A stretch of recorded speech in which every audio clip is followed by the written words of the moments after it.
اللہ تعالیٰ نے حالات کا تعلق لوگوں کے اعمال سے جوڑا ہے. حالات کا تعلق لوگوں کے اعمال سے ہے، لہذا جیسے لوگوں کے اعمال ہوں گے ویسے ہی اوپر سے حالات اتریں گے. اور حالات کی درستگی کے لیے اللہ تعالیٰ نے ایک نسخہ ہمیں عطا فرمایا ہے. وَمَا كَانَ اللَّهُ لِيُعَذِّبَهُمْ وَأَنْتَ فِيهِمْ وَمَا كَانَ اللَّهُ مُعَذِّبَهُمْ وَهُمْ يَسْتَغْفِرُونَ.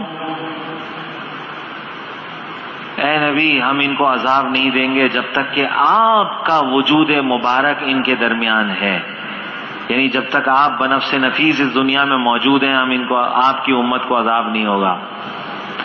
وَمَا كَانَ اللَّهُ مُعَذِّبَهُمْ وَهُمْ يَسْتَغْفِرُونَ، اور اللہ ان کو عذاب نہیں دیں گے جب تک کہ یہ استغفار کرتے رہیں گے. آپ کے دنیا سے رخصت ہونے کے بعد جب تک یہ استغفار کرتے رہیں گے ہم ان کو عذاب نہیں دیں گے.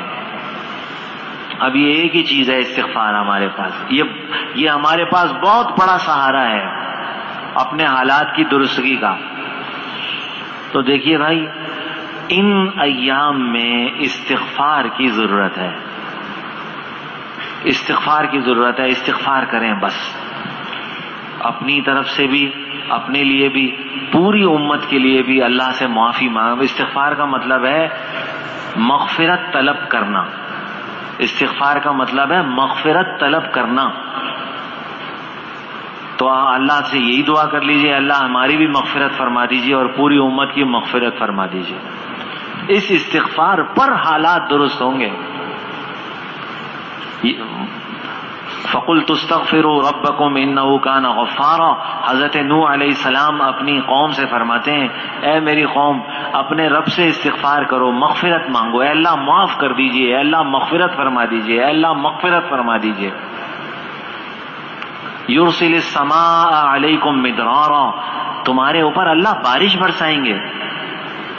وَيُمْدِدْكُمْ بِأَمْوَالٍ وَبَنِينَ، اور مال، تمہارے مالوں میں اضافہ ہوگا، تمہارے مال میں اضافہ ہوگا، تمہیں نرینہ اولاد اللہ عطا فرمائیں گے. وَيَجْعَلْ لَكُمْ جَنَّاتٍ، تمہارے باغات کو اللہ سرسبز و شاداب رکھیں گے، تمہاری کھیتیوں کو، تمہارے کھلیانوں کو، تمہاری زمینوں کو اللہ، تمہاری فصلوں کو اللہ سرسبز و شاداب رکھیں گے. وَيَجْعَلْ لَكُمْ أَنْهَارًا، اور تمہارے دریاؤں کو اور تمہاری نہروں کو اللہ تعالیٰ بہتا رکھیں گے، ان میں پانی رہے گا، خشک نہیں ہوں گے، وہ دریا خشک نہیں ہوں گے، وہ نہریں خشک نہیں ہوں گے. کس پر ہے یہ سب؟ استغفار پر ہے. استغفار پر مسئلے حل ہوں گے، سارے مسئلے اس سے حل ہوں گے. اس کی ضرورت ہے، اس کی ضرورت ہے.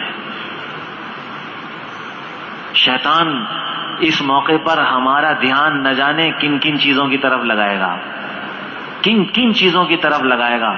ہمیں کوشش یہ کرنی ہے، ہمیں جو کرنے کا کام ہے وہ کرنا ہے، وہ کرنے کا کام یہ ہے، بس استغفار میں لگنا ہے، استغفار میں.